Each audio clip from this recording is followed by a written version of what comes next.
আমি উঠেছি।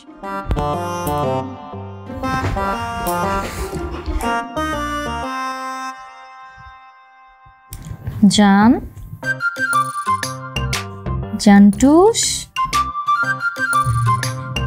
আরে উঠো।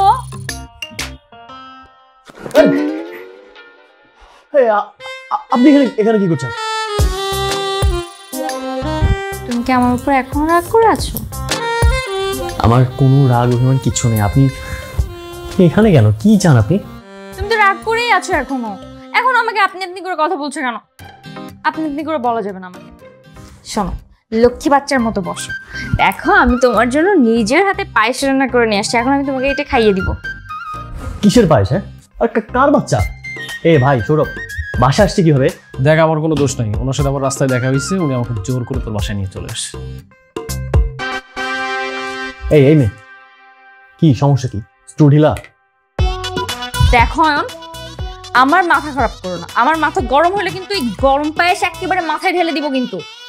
কি বলে না বলে ভাই, আমি কি ঘুমাচ্ছি? ঘুমের মধ্যে স্বপ্ন দেখছি? ভাই চিমটি দিয়ে আমাকে।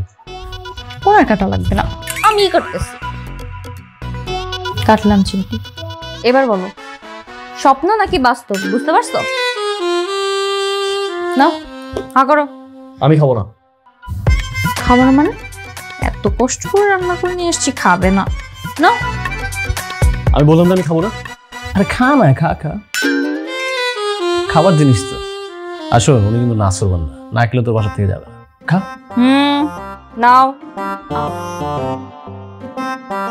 রাজ, আন্টির কথা শুনলাম আর বোন এদিকে আসছে। মা চলে আসছে। মা নাশ করছে।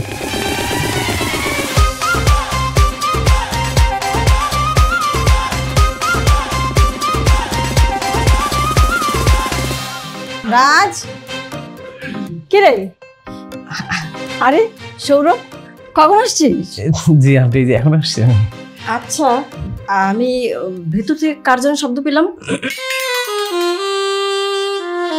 আন্টি ওটা তো আমার ভয়েস। আইসক্রিম খেয়েছিলাম তো আন্টি, তাই গলার সমস্যা হয়ে গেছে।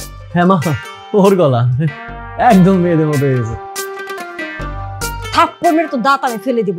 কোনটা মেয়ের গলা আর কোনটা ঠান্ডা লাগার গলা আমি বুঝি না। না তা কই মেয়েটা কোথায়? মা কোথাও মেয়ে নাই। আরে আমরা দুইজন নেই। দেখি আমি দেখছি, দাঁড়া। এদিকে কেউ নাই মা? কি মা, কি হয়েছে? কি করে কেউ নাই মা?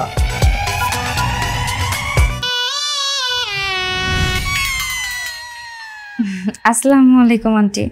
ওয়ালাইকুম আসসালাম। এখানে বসো। আচ্ছা মা, কে তুমি? আন্টি, আমি মেঘলা, আপনার ছেলের গার্লফ্রেন্ড। ওহো, খোদার কসম মা, বিশ্বাস করো আমি এই মেয়েকে চিনি না। আন্টি এই যে আমি সাক্ষী। তোকে আমি ঝাঁটা পেটা করবো। বদমাশ কোথাকার, চিনি না, অথচ বেডরুমে এনে পর্দার পেছনে লুকিয়ে রেখেছিস। মা, তুমি তো দেখতে খুব মিষ্টি, নামটাও খুব মিষ্টি। আচ্ছা, তোমরা কতদিন ধরে প্রেম করছো? 7-8 বছর আন্টি।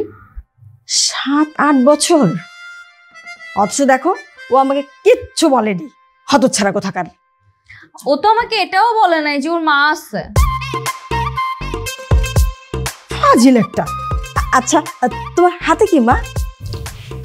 এটার মধ্যে? হ্যাঁ, পায়েস। আপনার ছেলে আমার উপর রাগ করছে তো, রাগ ভাঙানোর জন্য নিজের হাতে পায়েস রান্না করে নিয়ে আসছি। রাগ ভাঙানোর ঔষধ।